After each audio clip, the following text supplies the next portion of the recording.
दुआ करो इस दफ़ा हमारा गांव पहले नंबर पे आए। परवीन खामोश रही जबकि आसिया दुआ की सूरत हाथ मुंह पर फेरने लगी। आमीन आमीन। मैदान सज चुका था। सफ़ेद चूने की लकीर बड़ी दूर तक चली गई थी। सफ़ेद लकीरों के साथ साथ वक्फे वक्फे से रंग बिरंगी झंडियाँ लगी हुई थी। ढोल पीटा जा रहा था। चंद नौजवान ढोल के आगे दीवानावार भंगड़ा डाल रहे थे। चाचा हयात लड़कों की टोली को कबड्डी के लिए जहनी तौर पर तैयार कर रहा था। सब लड़के बड़े गौर से चाचा हयात की बात को सुन रहे थे। देखो पुत्रो, अब तुम सब शेर बन जाओ, मुकाबले का वक्त आ गया है। तुम जहन में ये बिठा लो कि तुमने किसी के आगे चित नहीं होना और भागने वाले को भागने नहीं देना। हाँ शाबाश, और जो तुम्हें हाथ लगाकर भागना चाहिए किसी कीमत पर भागने नहीं देना। तुमने ये तस्वुर करना है कि भागने वाला तुम्हारी सारी जिंदगी की जमा पूंजी लेकर भाग रहा है। सब लड़के बड़ी तवज्जो से चाचा हयात की बातें सुन रहे थे। इन सबके हौसले बड़े बुलंद नजर आ रहे थे। जैसे वो सब मुकाबला शुरू होने के मुंतज़िर थे। ढोली ढोल पीटे जा रहा था और गाँव के लड़के बाले ढोल की आगे धमालें डाल रहे थे। एक लहीम शहीम आदमी ने सीटी बजाई और दोनों तरफ की टीमें आपस में उतर आईं। दोनों टीमों में ज्यादा तादाद जवानों की थी, जबकि एक दो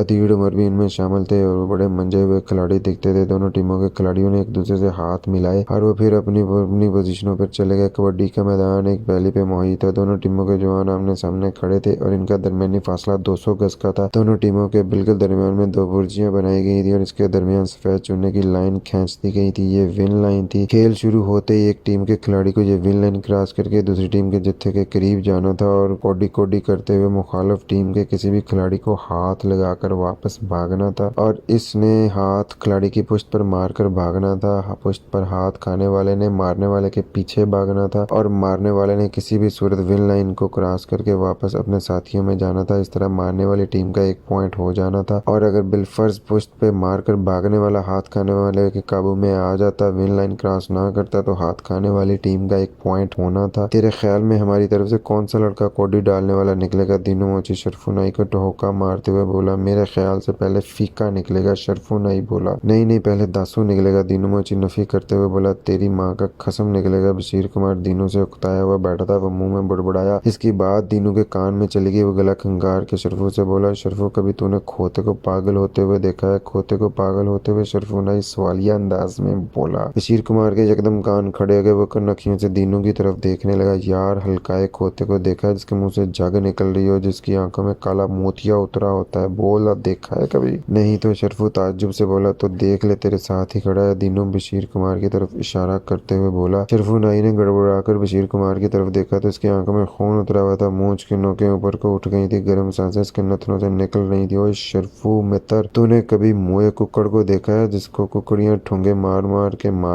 मार देती हैं? बशीर कुमार गुस्से से फंकारते हुए बोला। कुक्कड़ ही कुकड़ियों को ठोंगे मारते हैं, कुकड़ियां कभी कुक्कड़ को ठोंगे नहीं मार सकती। दीनू मोची अपना दफा करते हुए बोला। ओए, कुछ कुक्कड़ होते हैं डरपोक होते हैं, कुकड़ियों से मार खाकर मर जाते हैं। बशीर कुमार गुस्से से मुंह टेढ़ा करके बोला। फिर वो कुक्कड़ तेरे जैसे ही होते होंगे, मार खाने वाले। दीनू मुंह चढ़ाकर बोला। ओए सोर के हड, आज मेरे हाथ से बच जा। बशीर कुमार दीनू का साफा खींचते हुए बोला। ओए जंगली लुम्मड़, छोड़ मुझे। वो देख, फीका कोडी डालने के लिए निकला है। दीनू मोची अपना साफा कंधे पे ठीक करके इस तरफ इशारा करते हुए बोला। ओए शाबा पुत्र, भंभीरी बन जाओ। ओए जवाना, बशीर कुमार बड़क मार के बोला। कोडी शुरू हो चुकी थी। फीका मुखालफिन के जत्थे के पास पहुंच चुका था। अब इसको किसी लड़के की पुश्त पे जरब लगाना थी और वो वापस विन लाइन के पार पहुंचना था। फीका बड़ी फुर्ती और होशियारी से हलाल की शक्ल में बनी लड़कियों की टोली के सामने खड़ा था। इसकी कमर झुकी हुई थी, जैसे बिल्ली अपने शिकार के सामने मार कर बैठती है, ऐसे फीका कमर झुकाए हाथों के पंजे सामने की तरफ किए शिकार की घात में था। इसने ताक कर एक कमजोर लड़के की पुश्त पे जरब लगाई और उल्टे पांव वापस बाल्टा। वो बड़ी तेजी से विन लाइन की तरफ भाग रहा था और वो कमजोर लड़का इसके पीछे पीछे था। और लड़का फीके की सोच से ज्यादा फुर्तीला साबित हुआ। इसने जस्त लगाई और विन लाइन से पहले ही फीके को आ लिया। फीका इसके नीचे मचल रहा था, इसकी गिरफ्त से आजाद होने की कोशिश कर रहा था मगर कामयाब नहीं हो रहा था। विन लाइन इससे 3-4 कदमों की दूरी पे थी। शोर का एक तूफान उठ खड़ा हुआ था। बांध बांध की बोलियां सुनाई दे रही थी। हर कोई अपने बंदे को हदायत दे रहा था। फिर आनन फानन बाजी पलट गई। फीके ने इस लड़के को अपने ऊपर से घुमाकर नीचे फेंकर विन लाइन की तरफ भागा और देखते ही देखते वो लाइन पार गया। फीके के हामियों ने आसमान सर पे उठा लिया। आवाजों और शोर शराबे में ढोल की आवाज कहीं नीचे दब गई। जहाँ भंगड़े पड़ रहे थे वहां से बहुत धूल उठती थी। कबड्डी के मुंतजमीन लोगों को हाथ के इशारे से नीचे बैठने का मशवरा दे रहे थे। चाचा हयात बहुत खुश दिखाई दे रहा था। इसके साथ ही दीन मोहम्मद और मोहम्मद सदीक टेंट के खड़े थे, जबकि बशीर कुमार, दीनू मोची और शरफू नाई इनसे परे कुछ फासले पे खड़े कबड्डी देख रहे थे। आसमानी झूला देने वाला बहुत फुर्तीला लड़का था। इसने अपना अनाबी रंग का रुमाल सर पे बांध रखा था। इसके घुंघराले बाल रुमाल के पीछे झाड़ियों की तरह दिख रहे थे। वो बड़ी सरत से झूले के साथ लगी सीढ़ियों वाली पट्टी पर चढ़कर ऊपर पहुंच जाता था और फिर उसकी डोली को मुंतखब करता था। फिर किसी अकाब की तरह से अचक कर इसके साथ चिमट जाता था और बड़ी तेजी से नीचे आता था। परवीन आज पहली बार आसिया के सिर पर झूले में बैठती थी। पहले तो झूला आहिस्ता आहिस्ता चलता रहा, मगर जो ही झूले की रफ्तार बढ़ी परवीन की चीखें निकलने लगी थी। वो बड़ी मुश्किल से खुद पर जब्त किए बैठी थी। तमाशा बनने का डर न होता तो वो ऊंची आवाज रोककर झूला रुकवा लेती। इसने मजबूती से आसिया का हाथ थाम रखा था। जो ही झूला ऊपर जाकर नीचे आता था वो आंखें मजबूती से भींच लेती थी। इसका दिल डूबने लगता था। आसिया इसकी ऐसी हालत देखकर हंसी से दोहरी हुई जाती थी। परवीन, ए परवीन, तुझे क्या हो गया? आसिया बाजू पे चुटकी लेते हुए बोली। आंसू की बची मेरी जान निकली जा रही है। तुझे हंसी की पड़ी है? ले देख, झूला इतना तो मजा देता है, तुझे आता होगा। परवीन एक हाथ से मजबूती से लोहे के डंडे को पकड़कर बोली। सच बता, पेट में गुदगुदी नहीं हो रही? वो तो हो रही है। परवीन कुछ सहमी, कुछ डरी हुई हंसी। तो फिर मजा भी ज्यादा आ रहा होगा। तो चुप नहीं रह सकती? परवीन झूले को और मजबूती से पकड़कर बोली। नहीं रह सकती। चुप ले, कर ले जो करना है। तू ना बस डीठ की डीठ ही रहेगी। परवीन परे मुंह परे करके बोली। सोनियो, मुंह तो इधर करो। हाँ, अब क्या तकलीफ है? परवीन रब दी सौ, काश मैं मुंडा होती तो फिर क्या करती? मैं तुझे तेरे घर से चुप कर ले जाती, तुझसे ब्याह करती। शक्ल देखी है अपनी? हो इसलिए तो चुप कर ले जाती। तू नहीं समझेगी मेरी जान। तू जिधर खड़ी हो जाए 10 मुंडे तेरे लिए जान देने के लिए तैयार हो जाए, पर तू बड़ी भोली है। भोली? आंसू तो ऐसी बातें ना कर। हाय मैं मर गई। छल्ला वो परवीन वाली डोली पे चिमट कर नीचे गया था। जबकि ये डोली नीचे से होकर ऊपर पहुंची तो बुरी तरह हचकोले खाने लगी। परवीन ने आसिया का हाथ और जोर से थाम लिया। ऐसी बातें क्यों ना करूं? तू पागल है। चली है तो मैं तेरी सबसे करीबी सहेली और सबसे हमदर्द भी। याद रख, जो मशवरा मैं तुझे दूंगी और कोई नहीं दे सकता। अच्छा दे मशवरा। परवीन के चेहरे पे नजरें गाड़ कर बोली। तूने शौके को नहीं देखा? क्यों, क्या हुआ इसे? परवीन बड़ी बेपरवाही से बोली। तू जल्दी की जल्दी रहेगी। तेरे आगे बोलना भैंस के आगे बीन बजाने वाली बात है। अच्छा वजा बीन। झोला हल्का होने की वजह से परवीन कुछ मुतमईन हो गई थी। तूने शौके की आंखों में नहीं देखा? इसकी आंखों में मोतिया उतरा हुआ है क्या? तेरे दिमाग में मोतिया उतर गया है? पागल, प्यार करता है वो तुझसे। इसकी आंखों में सिर्फ तू ही तू है। आंसू बस इधर ही रुक जा, आगे कुछ ना बोल। परवीन गुस्से से बोली। क्यों ना बोलूं मैं? तेरे दिमाग में पता नहीं कौन सा फतूर है। मेरे घर ढोल की जब सब लड़कियां थी उन्होंने शौके की बात छड़ी तो वहां से उठ भागी थी। मुझे ये बता, तू किसी और से प्यार करती है? नहीं तो मैं भला किससे प्यार करने लगी? गुस्से से भरी परवीन की जुबान लड़खड़ाने लगी। तो फिर तेरे दिल में क्या है? तू किसके इंतजार में? इंतजार के नाम पे परवीन को शदीद झटका लगा। तेरे लिए कोई शहजादा आसमानों से नहीं उतरेगा। तू किसकी फिक्र में है? शौके जैसे बंदे के लिए एक से बढ़कर एक लड़की मौजूद है, पर वो किसी को खास ही नहीं डालता। वो सिर्फ तुझसे बात करने के बहाने ढूंढता है। अभी थोड़ी देर पहले की देख ले, वो कैसे हमारे पास चला आया था जबकि सब लोग कबड्डी का मैच देख रहे थे। परवीन वेख, मैं तेरी दुश्मन नहीं, तेरी हमदर्द हूँ, तेरी खैर ख्वाह हूँ। मैं तेरे भले की ही बात सोचूंगी और तेरे फायदे की ही बात करूंगी। तू मुझे बता, शौके में कोई कमी है? रुपए पैसे की तरफ से, शक्ल सूरत की तरफ से, खानदान की तरफ से बोल, है कोई कमी? कोई कमी नहीं है। फिर तो ऐसा क्यों कर रही है? खुशकिस्मती बार बार दरवाजे पे आकर दस्तक नहीं देती। दरवाजा बंद ना कर, खोलो तो ये वापस मुड़ जाती है। वापस तेरे सारे घर वालों को तेरी शादी की फिक्र है। तेरे माँ बाप, तेरे दोनों बिरा तेरी शादी की तरफ से बहुत परेशान है। मैं तुझसे पूरे 2 वरे छोटी हूँ। मेरी शादी और 2-2.5 महीनों में होने वाली और तेरी अभी कहीं बात भी नहीं चली। परवीन ये जो जवानी है ना, एक दफा चली जाए मुड़ वापस नहीं आती। सारा मौज मिला इसी जवानी का है। उम्र थोड़ी सी बढ़ जाए तो रिश्ता देखने वाले 100 नुक्स निकालते हैं। परवीन ने कोई जवाब नहीं दिया था। खामोशी से सर नीचे झुकाया आंसू बहाने लगी वो। परवीन इधर देख, ये रोना धोना बंद कर। तू मुझे बता, तुझे क्या परेशानी है? अपनी परेशानी किसी को बता दे तो भार हौला हो जाता है, बंदा सुखी हो जाता है। चल शाबाश, बता मुझे तेरे साथ क्या मसला है? किसी बात का तुझे गम खाए जा रहा है? परवीन ने कोई जवाब न दिया। परवीन याद रख, कुड़ियां माँ प्यो के सर का बोझ होती हैं, बहुत भारी बोझ। ये बोझ वक्त पे ना उतरे तो इंसान को वेले से पहले ही बूढ़ा कर देता है। तू चाचे बशीर की तरफ ही देख ले, किस्मत ने वक्त से पहले इसके सर में सफेदी भर दी है, इसे बूढ़ा और लागर कर दिया है। 2 कुड़ियों का बोझ इसके दोनों मोढों पे है। तू बता, तू कब तक अपने माँ प्यो के सर पे बोझ बनी रहना चाहती है? आसिया के बाद हिचकियों के साथ रोने लगी थी। वो खामोश थी, बिल्कुल खामोश। वो बोलती भी तो क्या बोलती? कुदरत ने तो इससे कुव्वत गोया ही छीन ली थी। वो गूंगी हो गई थी, वो अंधी हो गई थी, वो शहवाज से बेगानी हो गई थी। इसे नबील के अलावा कोई दिखाई नहीं देता था। इसको नबील के अलावा कोई नहीं सोचता था। इसके मन में नबील की खुशबू थी। इसके अंदर बहुत अंदर कुछ बहुत दूर तक अपनी जड़ें पकड़ चुका था। वापसी मुश्किल थी, बस इंतजार था, जानलेवा इंतजार। वो इंतजार के कर्ब में जलना चाहती थी। वो दिन रात किसी की राहें तकती थी। इसके आंसू बिस्तर की खाली जगह पर नक्शो नगार बनाते थे। बिस्तर की वो खाली जगह नबील की थी। कोई और वहां कैसे पहुंच सकता था? इसने नबील के अलावा आज तक कोई सोचा ही नहीं था, कुछ चाहा ही नहीं था। इसकी सोच बड़ी महदूद थी। इसकी चाहत एक इंसान तक महदूद थी, मगर वो सोच, वो चाहत इससे सैकड़ों मील की दूरी पे थी। वो वहाँ नहीं पहुँच सकती थी। नबील तू यहाँ आ सकता था, इसे आना था, परवीन के लिए आना था, जो बड़े तहम्मुल और मुस्तकिल मिजाजी से इसकी राह तक रही थी। इसके लिए आना था। परवीन ने कभी किसी चीज की तमन्ना नहीं की थी, इसने कभी कोई ख्वाब आंखों में नहीं सजाया था, पर नबील के ख्वाब तो आपो आप ही इसकी आंखों में बसे जा रहे थे। प्लीज नबील वापस आ जाओ, प्लीज। इसके मुंह से सिसकारी निकली। ये ना हो कि वक्त हाथ से निकल जाए, मैं फक्त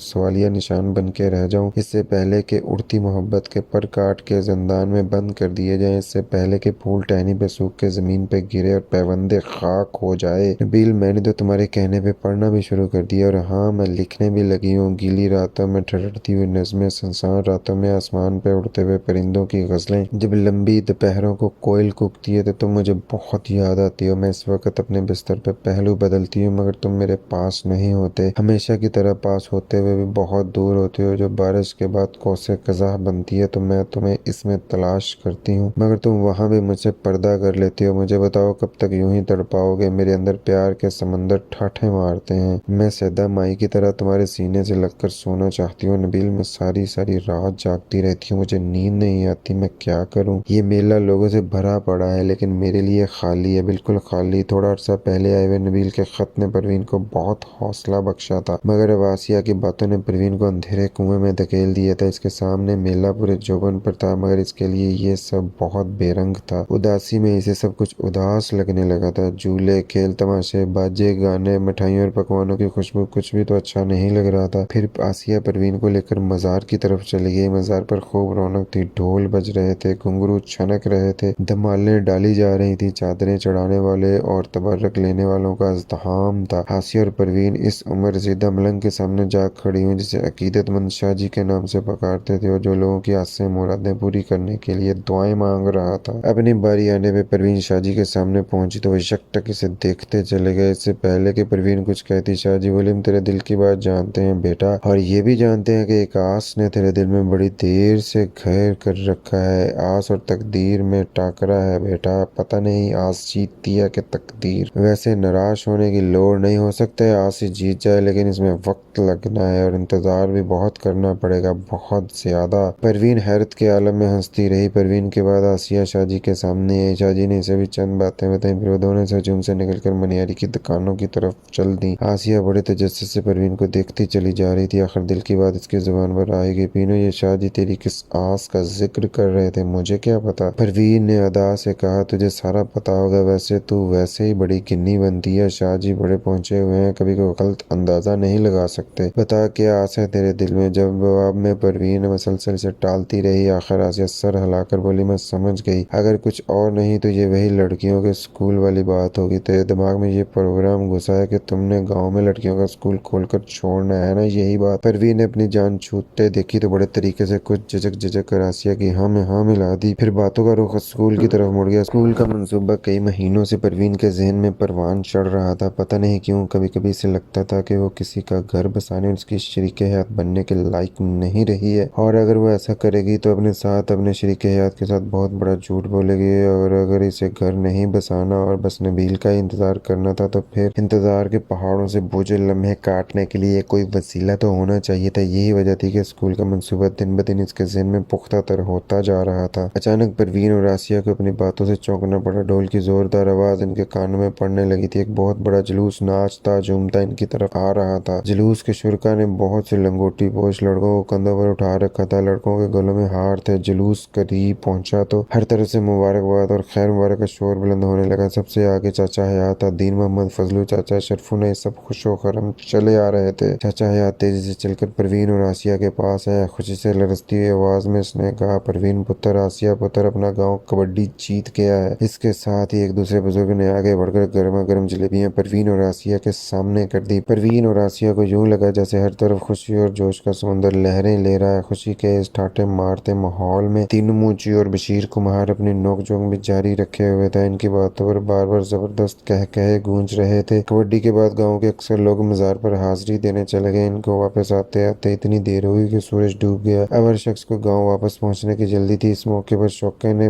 बड़ी हिम्मत मारी। वो अपने वाकिफकारों की तरफ गया और वहां से 3 ट्रैक्टर ट्रालियां ले आया। सब लोग खुशी खुशी ट्रैक्टर ट्राली पर सवार होकर गांव की तरफ रवाना हो गए। हर कोई शौके की तारीफ कर रहा था और शौका चुपके चुपके चोर नजरों से परवीन की तरफ देख रहा था। वो इसी ट्राली पर सवार था जिस पर आसिया और परवीन वगैरह भी थी। इसने दर हकीकत सिर्फ परवीन के लिए ये ट्रालियों वाला पापड़ बेला था। परवीन को खुश देखकर इसका सीना और चौड़ा हो रहा था। इस ट्राली पर फजलू चाचा के दो बेटे नूरी और जूरी भी सवार थी। दोनों खासे तगड़े और जीदार लड़के थे। वो शौके से इधर उधर की बातें करते चले जा रहे थे। पहले तो भट्टे की और कच्ची पक्की ईंटों की बातें हो रही थी, फिर पता नहीं कैसे बातों का रुख माजी की तरफ चला गया। हंसी हंसी में जूरी ने कहा, वैसे शौके बचपन में तो कुछ ज्यादा ही कौड़ा था। याद एक दफा तूने रोटी न देने पर अपनी माँ को रोड़ा मार दिया था। नूरी बोला, और हो सकता है वो बेचारी रोड़ा खाने के बाद ही गाँव से गायब होगी। और नूरी का ख्याल था कि इसकी बात पर जोरदार कहका पड़ेगा, लेकिन जब कोई भी नहीं हंसा तो नूरी को अंदाजा हुआ कि इसके मुंह से जरा गलत बात निकल गई है। वो खुद ही खसियानी हंसी हंसकर चुप हो गया और इधर उधर की बातें करने लगा। गाँव के अक्सर लोग जानते थे कि शौके की माँ अरसा पहले अचानक गाँव से चली गई थी, लेकिन शौके के गुस्से की वजह से कोई भी आम महफिलों में इस मौजू पर बात करना मुनासिब नहीं समझता था। दीनू मोची और बशीर कुमार एक दफा फिर एक दूसरे को नित नए नामों से पुकारने लगे थे। साथ साथ वो हल्की फुल्की हाथापाई भी करते जा रहे थे। थकन से निडाल होने के बावजूद सब लोग इनकी बातों पर मुस्कुराने पर मजबूर थे। ट्रैक्टर ट्रालियां जब दायरे पर पहुंची तो रात काफी हो चुकी थी। चंद बूढ़े और जवान दायरे पर मंजियों पे हुक्का बैठे गुड़गुड़ा रहे थे और बड़े फिक्रमंद थे। ट्रालियां पहुंचते ही दायरे पे मेले का सा समा हो गया। मर्द आपस में बातचीत करने लगे जबकि औरतों ने अपने घरों की राख ली। परवीन जब घर पहुंची तो जन्नत बीबी मुसल्ले पर बैठी नफल पढ़ रही थी। सलाम फेरने के बाद इसने परवीन को खुद से लिपटा लिया। किधर रह गए थे तुम लोग? तेरे भाई किधर है? माँ वो दायरे पे इतनी देर क्यों लगी? माँ वो सदीक टेंट के कहने पे सब लोग मजार पे सलाम करने चले गए, वहीं पे देर हो गई। सब खैर खैरियत से पहुंच गए ना? हाँ माँ, हमारे गाँव ने कबड्डी का मैच भी जीत लिया है, ये तो बड़ी अच्छी बात है। माँ मैंने तुझे खुशखबरी सुनाई, अब जल्दी से मुझे खाना दे पुत्र। तू मुझे खुशखबरी ना भी सुनाती तो मैंने खाना तैयार करके रखा हुआ है, तुझे खिलाए बगैर ना सोने देती। अच्छा माँ जल्दी कर, मुझे भूख लगी हुई है। भाइयों को तो आने में, जन्नत बोली, इस वक्त तक मेरा दम निकल जाएगा। परवीन पेट पे हाथ फेर कर बोली, अच्छा फिर बैठ इधर, मैं रोटी डालती हूँ। जन्नत बीबी से घूरते हुए बोली, ले मुझे याद है खत आया पड़ा। जन्नत बीबी बोली। परवीन की चीख निकलते निकलते रह गई। क्या कहा माँ? वो जानबूझ के माँ के मुंह से वो सब सुनना चाहती थी। पुत्र दोपहर को सितार बॉय खत दे गया था, इसे देख लेना। माँ खत किधर है? परवीन ने धड़कते दिल के साथ बावर्ची खाने के पास जाकर पूछा। इधर अंगीठी पर पड़ा हुआ। जन्नत बीबी इशारा करके बोली। परवीन तेजी से अंदर की तरफ लपकी। खत उठाया तो वही लिफाफा, वही अल्फाज, वही खुशबू। परवीन का जिस्म धीरे धीरे लरसने लगा, आंखों के पपोटे तेजी से हरकत करने लगे। इसने खत को मजबूती से हाथ में थामा, ऊपर की तरफ दौड़ लगा दी, अपने कमरे, अपने जाए पनाह की तरफ। मुश्किल दूर होगी पर वक्त लगेगा। शाहजी के अल्फाज परवीन के कानों में गूंजने लगे। इसने बड़ी इजलत में लिफाफा चाक किया। एक मशहूर कुन खुशबू हर तरफ फैल गई। नबील ने सलाम दुआ के बाद आगे बहुत कुछ लिखा था। गाँव के सब बूढ़ों बड़ों को सलाम, मुंजी की फसल का हाल, फुफ्फो और पुप्पा की सेहत का हाल, खतना लिखने का गिला। और आखिर में इसने लिखा था कि परवीन मैंने एक रात ख्वाब में देखा कि मैं गांव पहुंच गया हूँ। फुफ्फो बैठी आटा पीस रही है और तुम इनके पास मंजी पर बैठी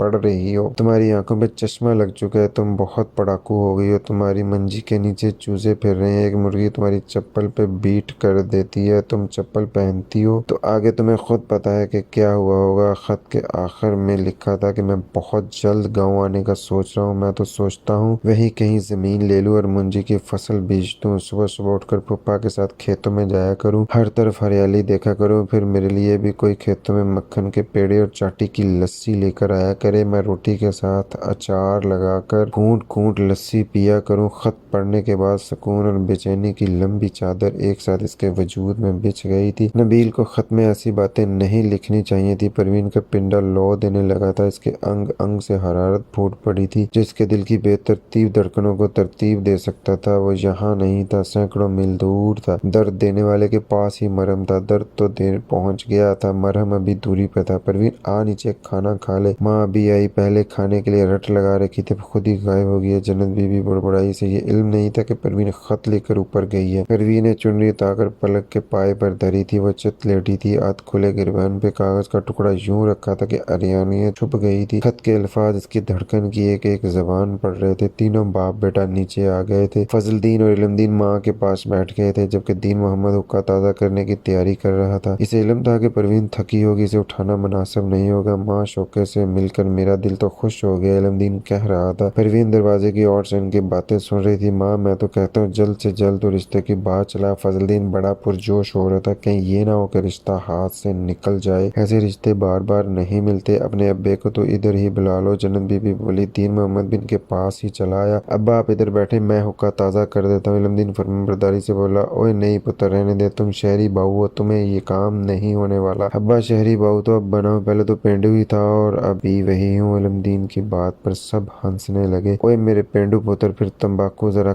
कलड़ा रखना, मिलने तो आज थका ही दिए। दीन मोहम्मद मंजी पर ठीक से बैठते हुए बोला। यार हम लोग तुम दोनों के इंतजार में ही थे, जब तुम आओ तो तुमसे मशवरा करके रिश्ता पक्का कर दे। दीन मोहम्मद चिलम हुक्के पे धरते हुए बोला। तो नेक काम में देर किस बात की। फजलदीन की आंखों की चमक यकदम बढ़ गई। पर मेरा ख्याल है परवीन से भी पूछ लेना चाहिए। जन्नत बीबी बड़ी आहिस्ता से बोली। ले दसमा, इसने भला क्या कहना है जो उसके माँ पियो और भाई फैसला कर लेंगे, इसे भला क्या एतराज होगा। इल्मदीन बोला। परवीन की नजरें कच्चे घरौंदों से परे खेतों की तरफ उठ गई थी। सारे मंजर इसकी झील सी आंखों में डुबडुबा गए थे। इसकी नाजुक कलाई का कंगन होले से बोलने लगा था, गमों के हार परोने लगा था। मुंजी से परे दायरा था, दायरे से परे मकई और बाजरे के खेत शुरू होते थे। मकई के खेतों से पगडंडी नुमा रास्ते निकलते थे जो आम के रुखों की तरफ जाते थे। जहाँ आमों का जुड़वा रुख था, एक रुख पर एन लिखा हुआ था, दूसरे पे पी लिखा हुआ था, मगर पढ़ने वाला नहीं जानता था कि रुखों पे कुछ लिखा हुआ है। कोई जाते जाते अपने प्यार की निशानी हमेशा हमेशा के लिए यहाँ छोड़ गया है। घर भर में हलचल मची हुई थी। अजीजों अकारब, यार दोस्त, मिलने मिलाने वाले भी वहाँ मौजूद थे। नबील और शकील दूल्हे बने हुए थे। दोनों की शादियां रूमी और सुमी से हो रही थी। अनवरी बेगम खुशी से फूले नहीं समा रही थी। शकील और सुमी वाली तमाम बात अनवरी बेगम ने खुद खामोशी से नगमाना से की थी। पहले तो बहुत रोना धोना मचा, फिर जब अनवरी बेगम ने दिलासा देते हुए इसे बताया कि दोनों फौरी शादी करना चाहते हैं और एक दूसरे से बेहद प्यार करते हैं, तो नगवाना बेगम को कुछ हौसला हुआ। सेठ अफजल को यह बात फौरी नहीं बताई गई थी, बल्कि नगवाना बेगम ने बड़ी आहिस्ता आहिस्ता बड़ी हिकमत से ये बात सेठ अफजल के कान में डाली थी। सेठ अफजल आजाद ख्याल आदमी था, इसलिए इसका रद्द-ए-अमल इतना शदीद नहीं था। फिर इसे ये इत्तला भी मिल चुकी थी कि दोनों शादी करना चाहते हैं। फिर बड़ों की मर्जी से दोनों की शादी एक ही दिन रख दी गई थी। शकील और सुमी शादी से खुश थे, रूमी शायद जरूरत से ज्यादा खुश थी, जबकि नबील ने भी हालात के साथ समझौता करने का फैसला कर लिया था। कुदरत को जो मंजूर था वो होके रहना था। परवीन को भूली बसरी दास्ता हो जाना था। इस रात हार्बर हॉल में शादी की बड़ी रंगारंग तकरीब सजी हुई थी। हर चेहरा मुस्कुरा रहा था। खनकते बोल, रसीले लहजे हर तरफ गूंज रहे थे। तालाब के किनारों पर लगी लाइटें पानी में मुनक्स होकर लरज रही थी। एक तरफ साजिंदे अपना साज छेड़ रहे थे। बड़े बड़े दबीज कलीनों पे चलने से यूं लगता था जैसे पानी पे चल रहे हों। कीदा एक दफा कलीन से स्लिप होकर गिर भी चुका था। यार नबील, आज तो तू शहजादा ही लग रहा है। शीदा इसके पास बैठते हुए बोला। तो पहले क्या लगता था? नबील मुस्कुराया। यार तू पहले भी शहजादा था, पर आज ज्यादा ही शहजादा लग रहा है। ऐसे शहजादे मैंने पाकिस्तान में बहुत देखे हैं।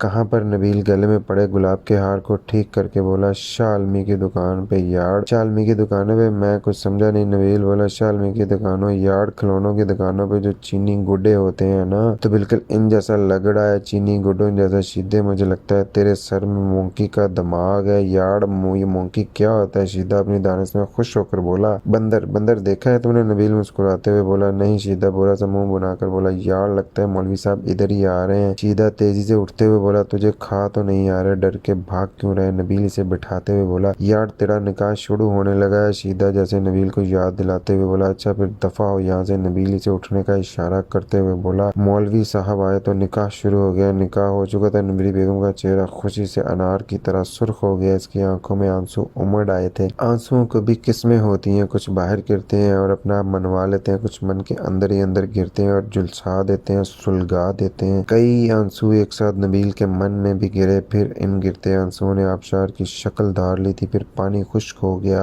आबशार रुक गई। नबील अपनी नातमाम मोहब्बत का इजहार किसी से क्या करता है? इसने तो मोहब्बत के आंसू भी किसी को नहीं आने दिए थे। आबशार का था तो इसके मन को भी करार आ गया था। इसके सीने में हल्का सा सुकून का चश्मा फूट पड़ा था।